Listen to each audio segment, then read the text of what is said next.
Every year on March 21st, the world marks World Down Syndrome Day, a global awareness day dedicated to advocating for the rights, inclusion, and well-being of individuals with Down syndrome.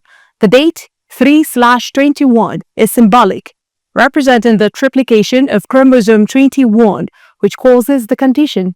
This day serves as a reminder that people with Down syndrome deserve equal opportunities, love, and support in society.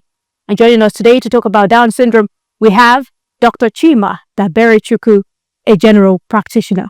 Thank you so much, Dr. Chima, for joining us on the program.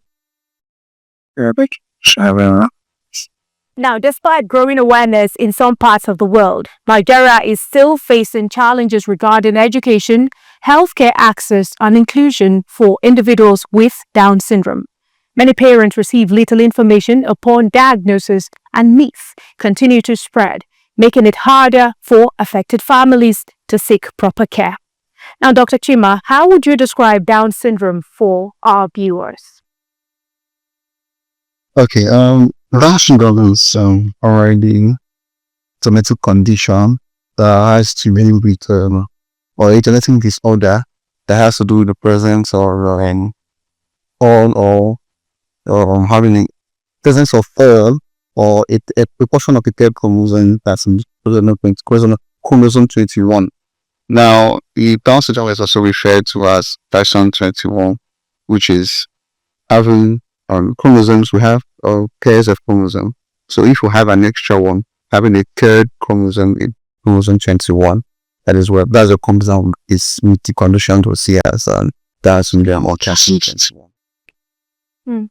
Dr. Chima, you have used quite a lot of medical terminologies, and I'm afraid some people may be lost without understanding what you're actually referring to. But kindly break it down for us in simple terminologies, just so a layman on the street can understand what Down syndrome is. I mean, I can take you in the right direction of exactly what causes Down syndrome and how does it affect a child's development. Okay, now, trying to break it down. If we have, it's more like the condition that we have at birth or when the baby is developing. Now, if we have a condition, this is a condition where there is an abnormality in the normal development. So when you have a chromosome, which is supposed to be pairs of chromosomes, and then we now have a third one in the chromosome 21. We have 46 chromosomes. And we could have an extra chromosome, which makes the chromosome 21 having the third chromosome component. So we now have what we call trisome 21, which now presents, which we now see features in patients and non-miscarriage patients have been diagnosed Down syndrome.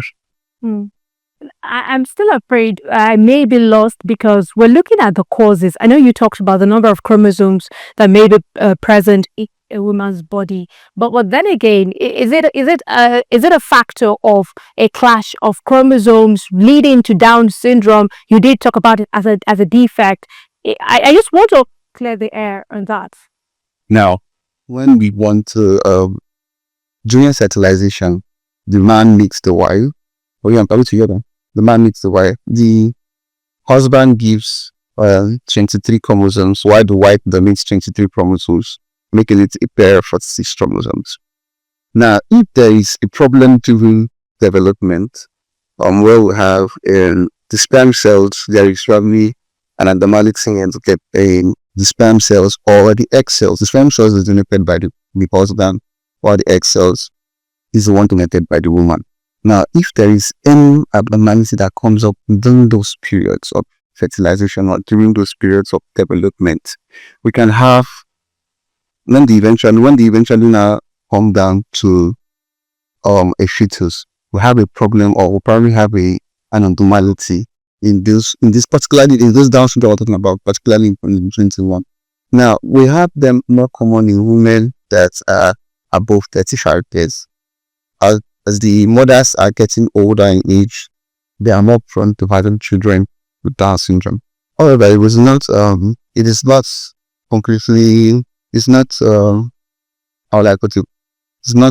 something that is certain that as women are advancing in, because oftentimes when you have children, women that give birth to children at younger age and have children.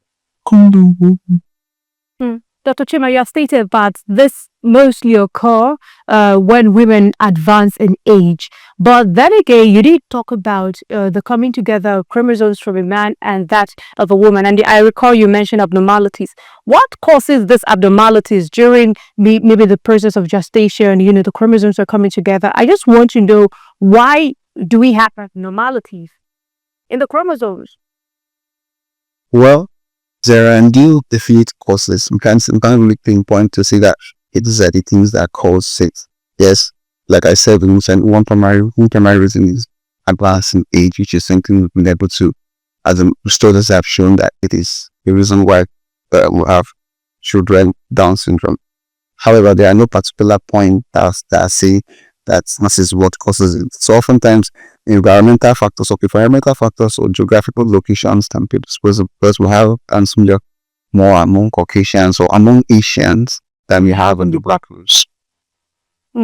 Okay, I like the fact that you've talked about environmental factors and other factors that may predispose one to such abnormalities in the chromosome. But then, doctor, at what stage of pregnancy can Down syndrome be detected, and what screening tests are available in Nigeria at the moment? Okay, Down syndrome can be detected most important early in pregnancy. In the first trimester of pregnancies, we can do some investigations or some scans that can help us detect like there's an abnormality in these fetus. However, here in Nigeria, we have there will be some challenges with being able to get some of these investigations done. One primary problem we have in Nigeria is that most mothers present to antenatal clinics later in pregnancy, and Down syndrome is best detected in the first trimester of pregnancy. In as much as we see them after child has been delivered, but then again, in the first trimester, within 11 and 14 weeks of gestation, there are investigations that can be done while the child is developing, that can be done to be able to detect some of those abnormalities. But because our mothers present not to antenatal, we miss these opportunities to be able to get some of those abnormalities that may come up. So, for example, the one common investigation that can be done here is by use of we have people call it chorionic ambiguous sampling or amniocentesis. Now, what is then done in which processes? The anatomical field that is being with placenta will still came and sent to be right for analysis. So that will helps us understand if the chromosome sets are in shape or there are any abnormalities. While chorionic sampling is take the tissue from the placenta is taken and also examined as well to be able to understand what is vulnerable. So oftentimes, if we miss these opportunities within that period of time, those are best done between 11 weeks and 14 weeks of gestation. So in this opportunity, as time and it's really difficult to be able to detect it early on in pregnancy. Well, okay, doctor, I like the fact that you have stated quite clearly that one of the major challenges where children come down with Down syndrome is because, pregnant expectant mothers present late to the clinic instead of going, say, during the first trimester, and then this is when we can nip this in the bud. But then, doctor, I'd like to pick your brain on this. What would you say are the common medical challenges faced by individuals with Down syndrome, and how can they be managed? Okay, common medical conditions that patients with Down syndrome present with because there is a defect on their development. We have we can classify them. We have cardiac problems. For example, we have them coming down on various heart release. We have ventricular septal defects and atrioventricular septal defects, which are common defects that we find with children or patients with Down syndrome. Also, we have the representatives with they have brain is not properly developed, so they struggle to meet up with probably in school just because of low IQ levels. Then so the brains are not properly developed, so they can come down with some ideas. They have difficulties with understanding Also, we have then come down with the bones in gene development as well. Their bones that slowly develop. So oftentimes they're exposed to fractures that are ordinary or fractures that in normal children you wouldn't find such fractures. No pressure fracture. We find them with this kind of problems. They have this kind of problems when you see them. So there are quite a lot of problems that children with Down syndrome or some of us see like that. Oh, can see this children. You have stated quite a number of challenges that children who have come down with Down syndrome may face, during their development stages. But then that now brings me to my next line of question, where I'm curious about the fact that we have seen many children with Down syndrome. We have seen certain form of resemblance. You'd agree with me, doctor? You'd see, say, a mother who has her first child with a Down syndrome, her second child also with a Down syndrome, maybe, and then maybe a third child with a Down syndrome, and then you see, resemblance across all three children. I just want you to, put us in the right pedestal. Why is there such resemblance? Okay. Now, there are, aside from there are features we see, there are physical features that are prominent in children with Down syndrome. Now, let's take it from the things or from the head. Most of them come down with round face. Most of them have round faces. So, also, they have round faces. So, also, there are some other spots we see on their eyes. I'm trying to avoid those as much as possible. They have a low set of ears. They have short necks. Find out that they have short with their necks and they are very short. Since I see they don't even have a neck. So there are some other with the ones on the eye, we call them brushing spots on the eye. So we also have on their hands also we have what we call the salient pins. On the palms of the normal child, we see more than one pins. However, on children with Down syndrome, see just one. You see just one. The little fingers are the small fingers. You find out that it's probably 4 periods. So these are physical features that you will see on most children that have Down syndrome. So you may seem as if there's a second resemblance. This is because the abnormalities in chromosomes also affect their physical appearance. So they come down with some of these features. Thank you for clearing that out for us, Dr. Chima. But then, Doctor, I'd like to hear from you. What would you say are the basic clarification, differences between Down syndrome? We're looking at children with special needs now. Down syndrome, autism, imbecility, the list goes on. I just want you to state how different they are, because oftentimes we find out that some of these children present with certain, I don't want to call it symptoms, but then you see that they have some form of, they present with certain mode of interaction, the way they behave.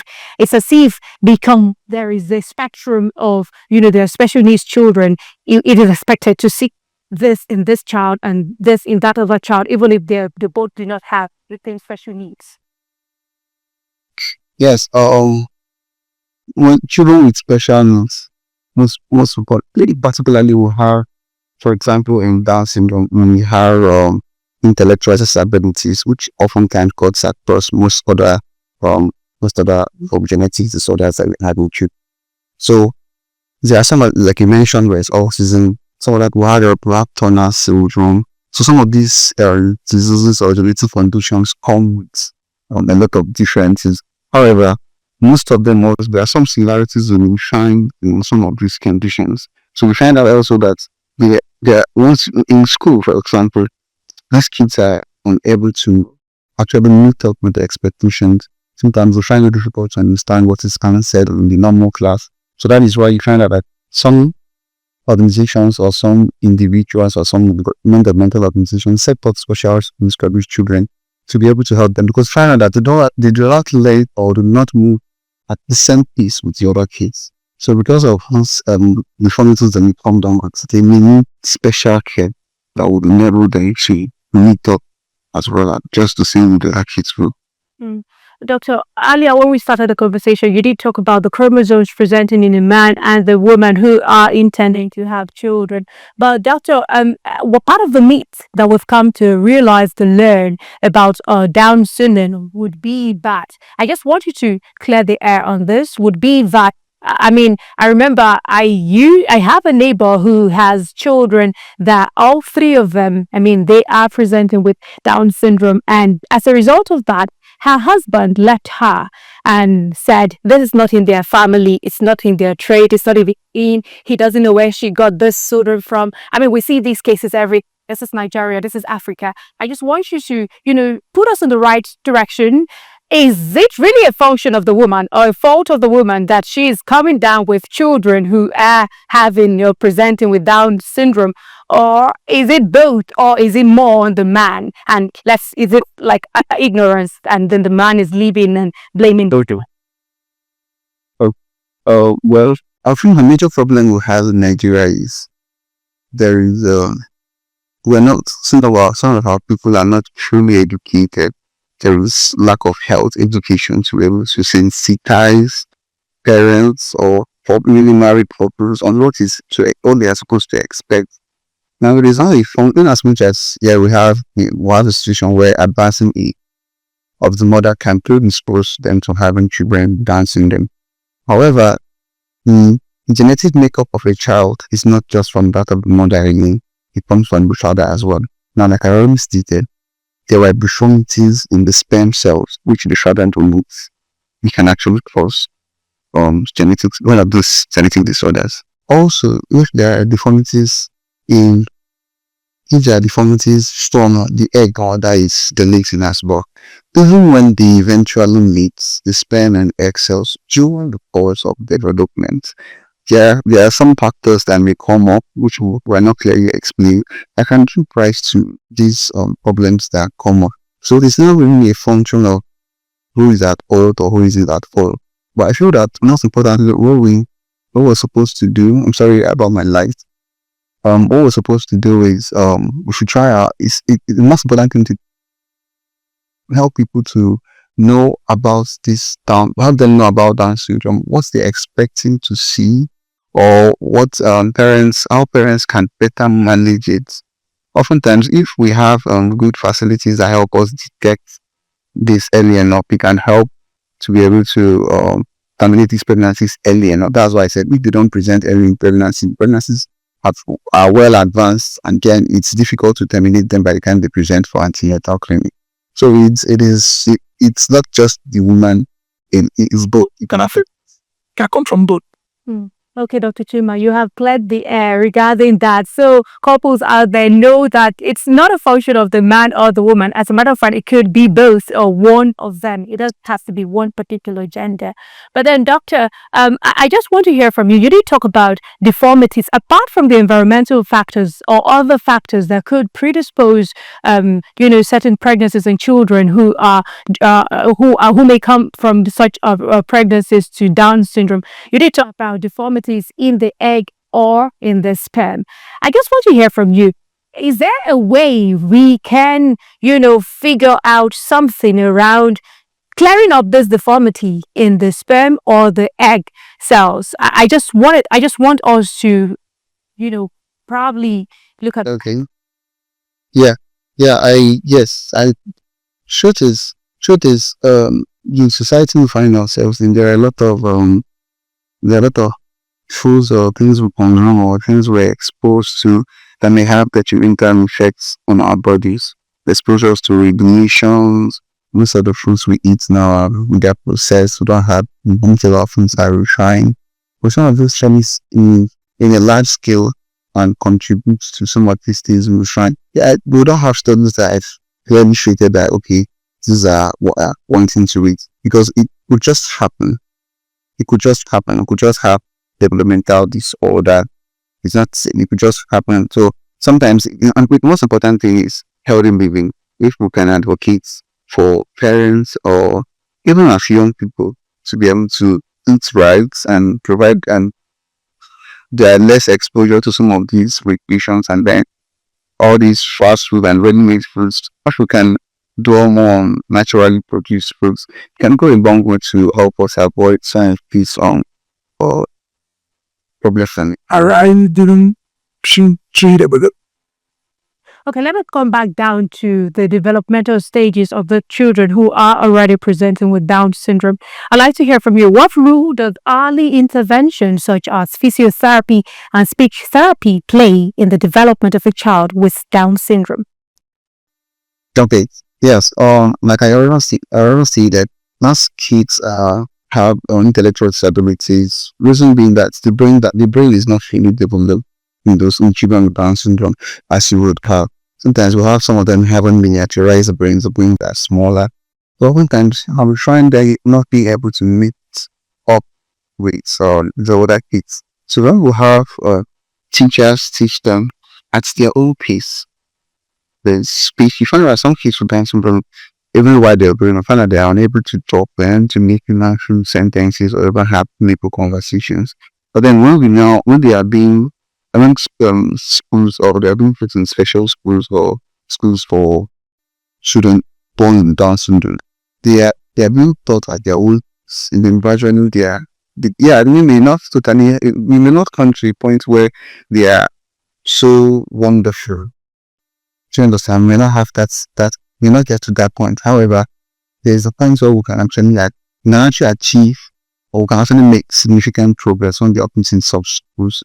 You can help speech therapy, you can help physiotherapy like you mentioned, because we have their bones the bone masses are little. So oftentimes when they are exposed to excessive physical activities, they come down with fractures.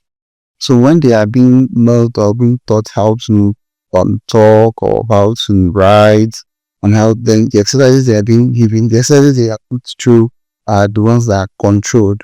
They are dealt with those kids to gradually go. Then do that.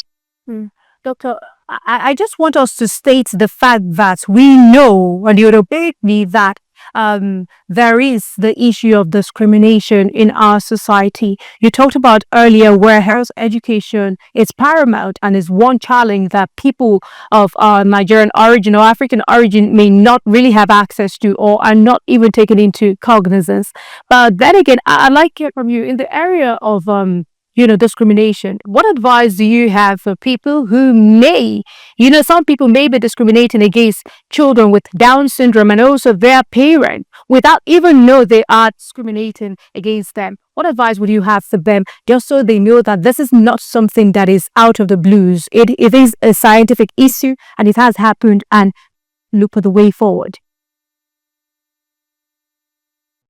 Yeah, we have in Nigeria, like you already said, we have people discriminating with kids sometimes because of how they behave or how they look. Sometimes people don't want to associate with them. Now, it is no fault of these children, it is a fault from their parents as well. So I think it's a collective effort. Just as those kids are being managed, we have a lot of it's a multidisciplinary management. So it's not just one particular field of medicine that manages it. We have a lot of people that come together to manage these children. So I think even in our communities, but I think that the most important thing is if people are, I think we'll have to go down to the grassroots to be able to sensitize people, educate people in the communities about what they are, how these things go. Because most people are potentials of what happens. They don't know exactly what is happening. So oftentimes they just avoid them. But it is a collective effort. We all are supposed to work together to then help children, because they actually do that help. Because if we can't help them, I mean, something like that, because they're exposed to a lot of health challenges. So we cannot properly taken care of these health challenges that they are naturally exposed to will come in, and then we may lose them, or lose them even just after early acts, or when we have them, or when these kids are growing, we may lose them early if they are not well taken care of. All right, then, Doctor, you talked about early intervention where we've stated physiotherapy, speech therapy, and the likes in the development of a child with Down syndrome. But then I'd like to hear from you. Do you think there are sufficient facilities, for children with special needs in Nigeria? And how accessible do you think these facilities are and affordable, especially for an average Nigerian parent who may not be able to afford or access these facilities for their children or child. Well, okay, that is valid. So just the same way we have challenges of getting them in on pregnancy, we also have also burdened with the challenge of taking care of them. Yes, some materials or some of the facilities or some of the equipment that are needed to take care of them are not readily available. So I think that is, and then also Nigeria really have some organizations or some non-governmental organizations that take care of Down syndrome patients. But over that, we don't have them so many states or across the nation. They are probably in very few areas, or we will not find them. You may not be readily available. So and there are also parents. Some parents may not even be able to afford some of these materials or whatever it is was needed for these kids to properly grow up. So I think it's something that, like I said, it's a collective effort. People are supposed to, because I should have most people are not sensitized about Down syndrome in Nigeria. Also, you also find out that while we don't have a lot of data or studies that have been able to explain Down syndrome or explain it here in Nigeria. We had around, but we don't have so many of them. So I feel that if the government is government can be vital, as well as some other organizations, to be able to provide mass materials at subsidized rates, the maintenance of vulnerable parents who cannot afford them, so they can actually take care of their kids better. Thank you so much, Dr. Chima Daberechukwu. You have been speaking up with us regarding the Down syndrome issue in Nigeria. Thank you for sharing your expertise with us today. Sure.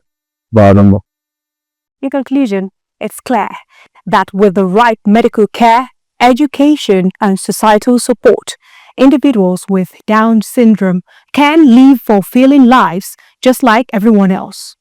To our viewers, let's remember that inclusion begins with awareness. If you know someone with Down syndrome, offer support, spread kindness, and advocate for a more inclusive society. And that concludes this week's episode of the program, Healthy Living on Trust TV.